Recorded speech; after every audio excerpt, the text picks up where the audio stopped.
Hi guys, thanks for joining me here to see the video today. So this is going to be a video about how to set up a practical life activity for your child at home. So this specific one today is going to be table setting. With the holidays coming up, this is a perfect opportunity to include a new practical life activity at home that is centered around what we typically do for holiday gatherings. So one of the things that we do is we set the table to eat. Oftentimes holidays include meals. So this is a great way to introduce culturally what we do for holidays. So first, let's take a look at all the materials that we're going to need in order to set up a successful table setting work.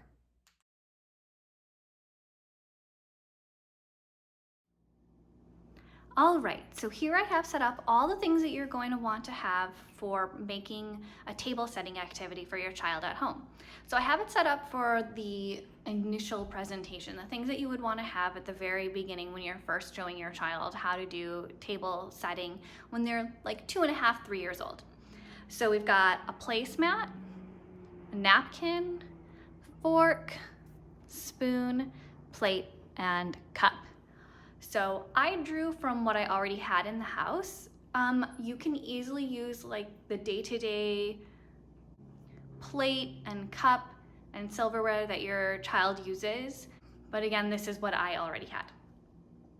So one thing I did do specifically was I put a ceramic cup.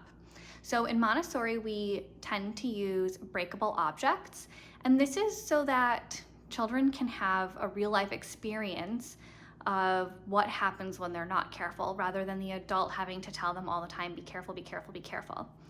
And so what I really like about ceramic is that for when children are first starting to do work and activities with breakable things, these will break in like big chunks and they're not very sharp. So it's a lot safer as children are first learning how to be around breakable things. And so same thing with the plate here. And then as they get experience, one added challenge is you can add a glass once they've demonstrated that they can be really careful and you're ready to give them a new challenge. And when you want to give them a new challenge, you can say, I've got something new for you. I'm gonna give you a glass. You've been super careful with your ceramic cup. Now I'm gonna give you a glass cup. So that's how we like to introduce and get children excited about a new challenge, a new way to be more careful. It's exciting for them.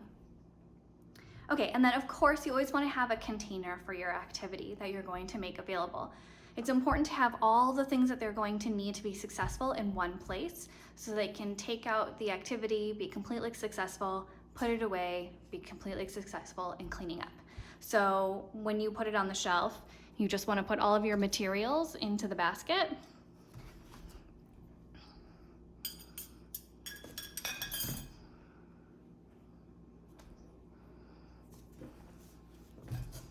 And then you would put it on the shelf. Then when you want to show them, you take it out and you tell them, I have something new to show you. And then you just show them how to get it all set up.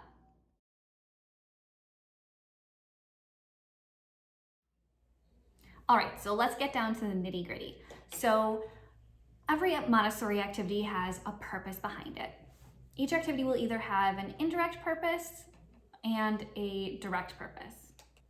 So the direct purpose is what they're actually gaining when they're doing the activity. And the indirect purpose is something that is preparing them for something that's going to come later. So they have something already ingrained in them. So for table setting and all practical life activities, the direct purpose is always independence, concentration, control of movement. Those things are for every practical life. And so it may seem kind of like counterintuitive that table setting, the direct purpose isn't just how to set a table. It's actually just to help them gain control of their movements, build up their concentration to work through a work cycle for a period of time, and to be more independent, to be able to do things by themselves. The indirect purpose for table setting starts as care of self because we show them just one place setting at a time that they would be using, and it leads to care of the environment and care of the community because it goes on to how to set it up for a whole family. So on that note, how to set it up for a whole family, how do you go from one table setting to multiple table settings? So you observe your child. Are they selecting this activity frequently? Do they seem to enjoy it? When you see them repeatedly doing an activity, that's when you want to add a challenge. For example, like I discussed, putting a glass out instead of a ceramic cup.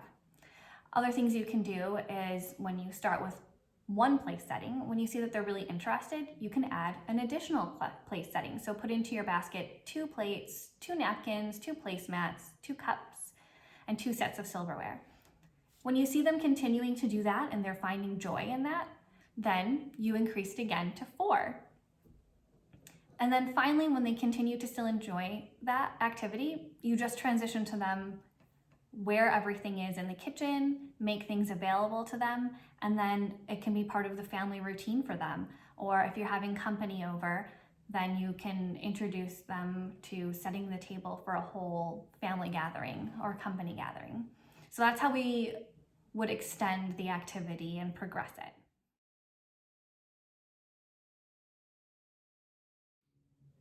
Okay, so now some tips. With any activity, children are going to explore. You will give them the presentation in the ideal way to do it, and they're just going to explore. They're going to invent ways to do it. They're not going to do it perfectly the same after you show them how to do it. They're going to do it messy. They're going to put things in the wrong place, and that's totally fine. That's part of the process.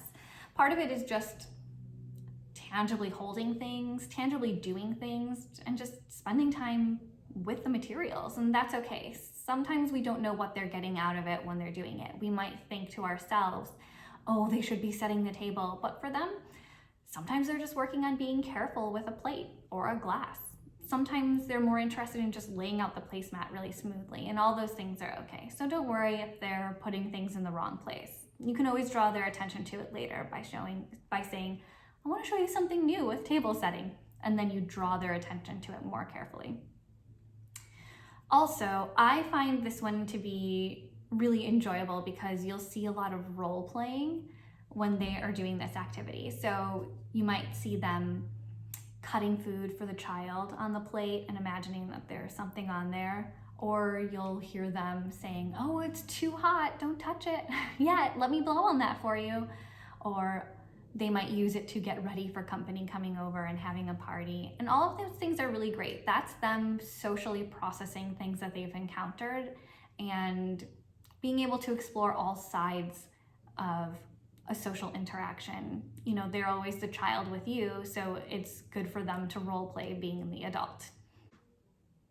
All right, guys, so thank you so much for joining me on this new video, Practical Life, and how to set up an activity for your child at home. Stay tuned. I'll be posting up some new videos, and I'll see you next time. Bye. Thanks.